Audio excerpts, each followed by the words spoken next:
Hey, it's me. I got to KOG with Infernoids again. This happened. I was not even really paying attention to it. You know how it is. I'm so cool and based and king of the Noids. I'm just the greatest Noids player there ever was. I changed my deck list this time around. I switched a couple of things. First of all, removed the Lights 1 engine, replaced it with one Monster Gate. That did come up sometimes, and even in worst case scenarios where it was like only milled 0 monsters and got Decatron immediately on the top of my deck, it was still like a free meal with Decatron. So it's really pretty cool. I like this engine a lot.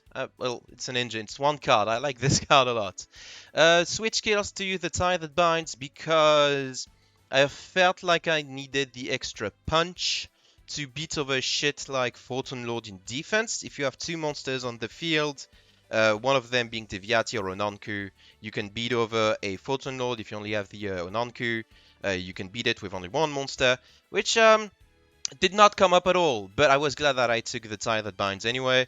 It really helped, turn some scenarios into lethal. And last but not least, the extra deck is mostly the same. I think I put Dracosac in here, and it never came up. The rest all came up at least once. Black Rose Dragon was nice. Scrap Dragon is huge. Crimson Blader is really good against Mech Knight, very specifically. Roach, I didn't go into once, and these three, I think I went plenty into, especially Puzzle Minnow and Doolittle Chimera. So yeah, that's the deck that I played for most of my COG run. There's a different version that I experimented with, if you're interested. I also tried out this version early on. This one still has the Lights On package. It's playing only one feast. More importantly, it's focusing on Hyper Psychic Riser, which you can make with Raiden plus Antra, or any combination of Decatron plus Armadeck or Petrulia by sending respectively Entra or Pymace. And the whole point of this is to use the skill Attack Burst, which says can be used up until third turn only once. Select one monster against 500 attack. Wow! At the end of this turn, this monster's attack becomes 0. This synergizes with Hyper Psychic Riser in the sense where it basically turns this guy into a skill drain on legs, because neither player can activate the effects of face-up monsters on the field with more attack than this card. If this card has 0 attack, neither player can activate monster effects on the field of monsters with like that more than the 0 attack. Does that make sense? Let me do that again. No, I won't. But yeah, I quickly dropped this one because, well, first of all, this never came up. This came up in like 2 games maybe. One of them was against Necros, and they just normaled Manju and beat over it, and then I was free to do Infernoid stuff. But it's not like the deck doesn't consistently make this guy enough to justify its inclusion, and I feel like my time was better spent just doing regular Noid stuff. Also, I hate the Lights 1 engine. I just really don't like it. I'm tired of playing it, get the worst mills off of it. I've had too many games where I charge mill both Raidens. Enough is enough. Here are all the decks that I played against, starting from Legend 1 up until KOG. As you can see, played mostly against Salamangreat, which was the most common deck that I faced. Pre-nerf means that they were playing both Gazelle and Raw, and or 3 Lady Debugs. Most of them were just on Gazelle and Raw, which, the ban list doesn't go live for another 2 days, so this is fine. Ended up playing against a lot of that. Ended up playing against a lot of Mech Knight variants as well. Post-nerf means that they were only on secrets or whispers, most likely secrets. Pre-nerf means that they were on secrets and whispers. Pre-nerf means that they were on 3 Lady Debugs. I don't think they were playing secrets and whispers, at least the 2 lists that I played and lost against. And Salad Mech Knight, obviously, it has to be pre-nerf because Gazelle and Raw and secrets can't be playing the same deck starting from the new ban list. But yeah, I thought I'd be playing against like more of Mermail Atlanteans, playing only one Infernoid, which is very surprising to me because I genuinely think it's like the second best deck of the current format right after Mech Knights. And are people just sleeping on it? Are people just not like aware of like what the best way of playing Infernoid is? I don't know. Hopefully this changes after this video from the Infernoid Prophet that I am. What else is there? Oh yeah, I played against one bum playing Burn. Just like 2017 Burn with like Amazonist Words woman and Massive Morph, which was really funny. One guy played Sylvans. Necros pre-buff means that obviously they only had access to 2 Valks and no access to Kytroid, which I think could have helped them a bit. And yeah, nothing much else to say. This was a pretty quick COG run, all things considered. Let's check some replays. Okay, so replays. I'm starting with the first one, which is what you would usually start with, which is the first game that I played. I was in Legend 2. Oh, this happened today. Oh, it was against Trains. This was my one victory against Trains. I only play against Trains twice. One of them was a victory, the other one was a defeat. But this one was the victory. So opening hand, Vanishment, Void Feast, Void Feast. It's pretty decent. It's pretty nice. I also put the Tondel back in the deck because it also really helps like OTKing. It's a really cool card. I should never have taken it out. I'm sorry, Tondel. This guy's doing strange stuff. Really strange stuff because he decides to go for the Gustav Max turn 1. And then I'm like, okay, Gustav Max is fine. Does 1000, which why not? And then they go for Liber, which I don't think makes any sense. Also in defense, I'm like, okay, they activate the detached to raise it to 6000. I'm not sure why they did this, probably because they wanted to use Bullet Train's effect, which, you know, fair. Normal Decatron, I don't get to send anything. Well, I do get to send something, but they activate Book of Moon immediately. I decide to send Deviati. Activate Vanishment, sending a Tondel in order to get the Seer. At this point, I'm like, okay, I have 2 feasts. I'm gonna set them both. Fuck it. I can activate both feasts because I have the Seer that I can send from my hand to the graveyard for the first, which gets me Sidestamas and Decatron. The Decatron sending Deviati always.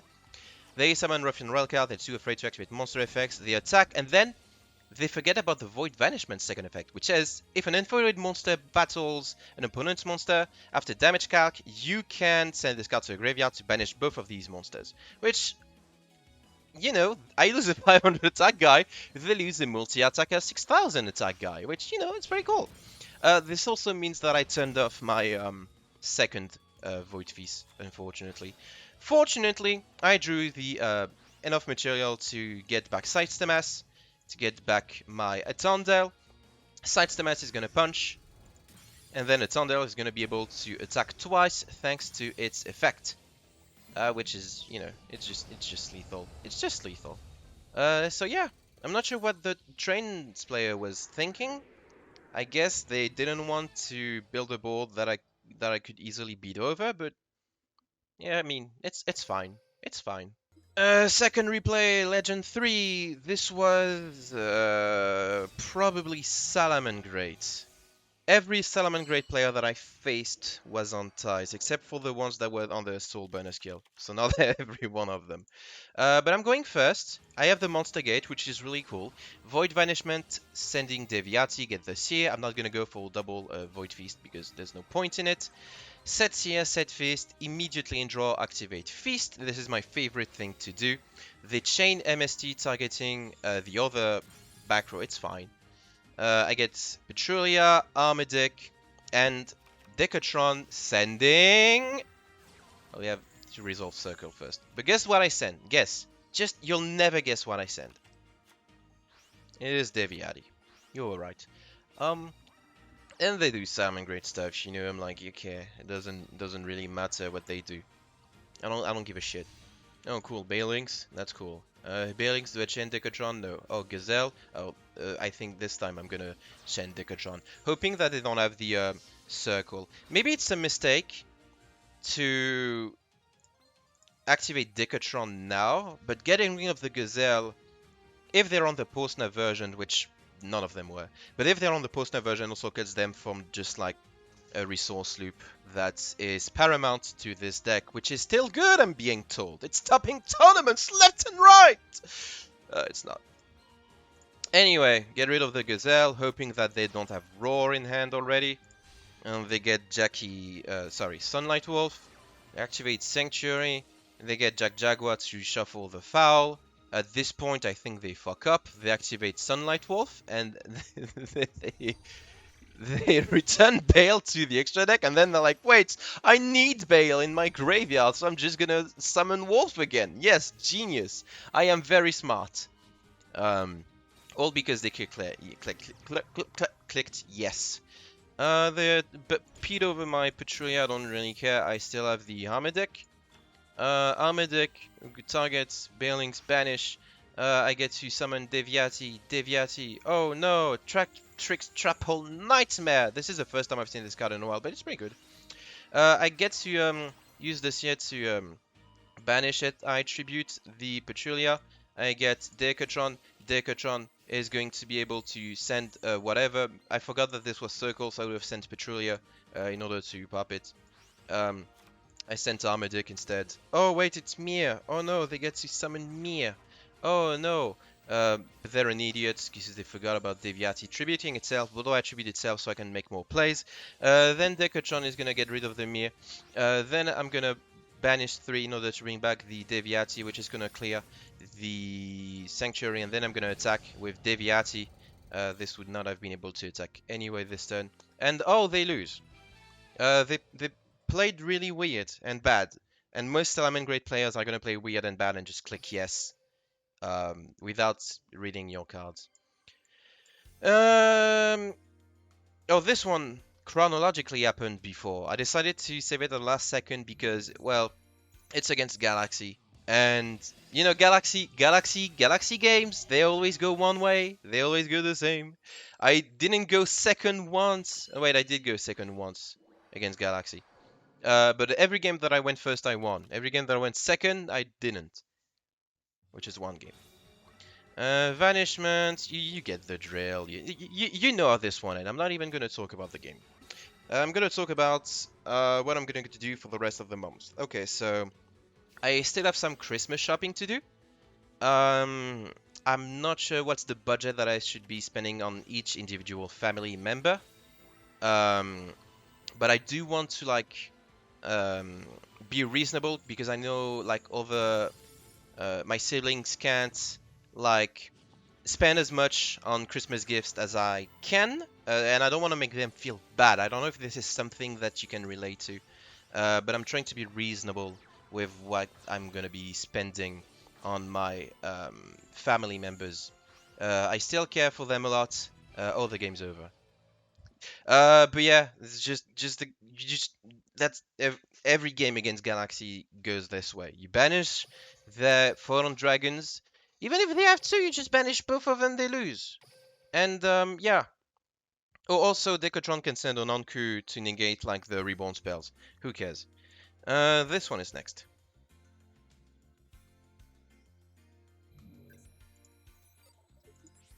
This was in Legend 5, and this is against. If you thought this was against Crystal Beast Mech Knights, you're as dumb as me. Because I thought this would be the case. But then, they activate the first card in this turn, and it's of course, it's always... Actually, the normal summon Foxy. I thought this would be Circle. I forgot. Well, they definitely activate a Circle later, on the account that they excavated 2 of it. And they're gonna search Gazelle with it. Like, you know how these Salamangreat players, they do. But this time they get to go first, right? And I don't have any interruptions. I don't even have a potential Void Feast setup for next turn. My end is not really that great. So the question becomes, how do I, you know, play against this? How do I win? And you know that I win because, well, I wouldn't be showing you the replay otherwise. I don't think I've lost a single game that I've ever showed willingly. That's wrong. I showed a lot of my losses in like video guides and video replays and stuff. I do lose, but not with Noids. Not that I'm willing to show. So set Raw, set another card. Decatron is gonna send Petrulia. They're gonna pop. Oh wait, it's the Raw. My question is, why didn't they chain it? They could have just chained the Raw, and it would have prevented what is about to happen from happening. Armadic. is gonna try and destroy Wolf. They're gonna banish Balings. In response, I make Scrap Dragon. At this point, I realize I have lethal. Scrap Dragon, pop, Void Feast, and the set, which is MST. And then Sidestep Mass, and then Ties That Bind. And look at this, it's exact lethal, because I did the math. Thanks to Ties That Bind, I did have exactly lethal. I don't think there was much that they could have done to win from this point forward, but I wasn't willing to, take the shot. Yay! And last but not least for the day, my KOG rank up game, which was against an absolute beast of a deck. You're never gonna guess what I played against. You're seeing Maximilian Pegasus, you might have a clue, you might have an idea. They're on a win streak, I'm on a win streak. They're at Legend 1 though, so it doesn't really matter. Oh, but look, I get to go first, and I opened Feast already. Like, this deck is... Why did I only play one Feast? I'm an idiot, I should have always played 3. It's such a good card, you always want to see it, probably. Decatron sending Deviati, so I can have 2 monster negates with Void Feast, which I flip immediately. Sending this Void Vanishment, Sidestep Mass, Decatron, sending Deviati number 2. It's such a cool board. King of the Swamp? What? They get Polymerization? What could this be? Spellbooks of Secrets? Getting Blue Boy? Oh no! And then they set 4. Because they can't Blue Boy with double monster negate. It's fine. At this point I do Little Chimera. You see that I drew the Monster Gate, and you're like, why don't you use Monster Gate? All 3 of my Monster Gate targets are in the deck. You can't activate Monster Gate if you have no targets left for it. If you try doing this in real life, your opponent gets to call a judge over and you get a warning for being a piece of shit. I'm sorry. Activate warning points in response to Little Chimera. It's fine, I just get Deviati. Deviati, clean, they have a load life barrier, I don't care. The other set was the Polymerization. Sidestep is gonna attack the Blue Boy. They're gonna activate Blue Boy. I'm gonna Deviati, tributing the Little Chimera that can't attack anyway. And I can't attack because, well, I can attack, but they have activated a lot life barrier, and then I win the game because they conceded because reload that deck's fucking sucked. So yeah, this was how I got to KOG with this deck that I put a lot of time and effort into. This was pretty quick and easy. Mech Knights were definitely the most troublesome matchup. Secrets is an absurd card. The deck should also get a hit to Indigo Eclipse and Memory very specifically, so it doesn't get to freely lock you out of your monster effects. I guess this is more of an Infernoid problem than a regular player problem because, like, the only back row destruction that I have is through monsters. But if I were playing MST, this wouldn't be an issue, right? But I'm not. This is my fault. But yeah, thank you for watching this video. Remember that No AIDS is really cool. Also, comment some help for my Christmas shopping. Do you think I should spend a lot of money or just enough money to be on the same level as my siblings? And yeah, thank you for watching, and Merry Christmas, everyone. A bit too early. Happy holidays, and take care of yourselves, and see you next time.